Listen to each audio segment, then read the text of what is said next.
कराची में university road पर धाबेची pumping station से पानी सप्लाई करने वाली 84 इंच कतर की अहम पानी की लाइन फटने के बायस कराची के कई इलाकों में पानी की फराहमी बदस्तूर बंद है।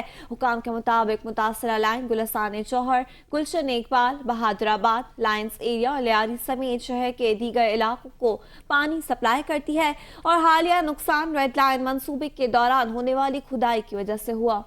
रोज़ाना 150 मिलियन गैलन पानी ज़ाया हो रहा था। कराची वाटर कॉरपोरेशन के हुकाम ने दावा किया कि मुतासरा लाइन के 3 में से 2 रसाव ठीक कर दिए गए हैं। आज तीसरे रसाव की मरम्मत मुकम्मल करके पानी की फराहमी बहाल कर दी जाएगी। वाटर कॉरपोरेशन के तनवीर शेख ने दावा किया है कि मरम्मती काम 24 घंटे जारी रहा। 300 से ज़ायद मजदूरों और भारी मशीनरी का इस्तेमाल किया गया। ड्रिलिंग के दौरान 16 फीट का शगाफ पड़ने से मरम्मती काम में वक्त लगा है। उन्होंने ये भी बताया कि हमने 2 लाइनों की मरम्मत मुकम्मल कर ली है। तीसरे मकाम पर काम तेज़ी से जारी है। बुध की रात तक पानी बहाल कर दिया जाएगा और जुमेरात से पानी मुकम्मल तौर पर खोल दिया जाएगा।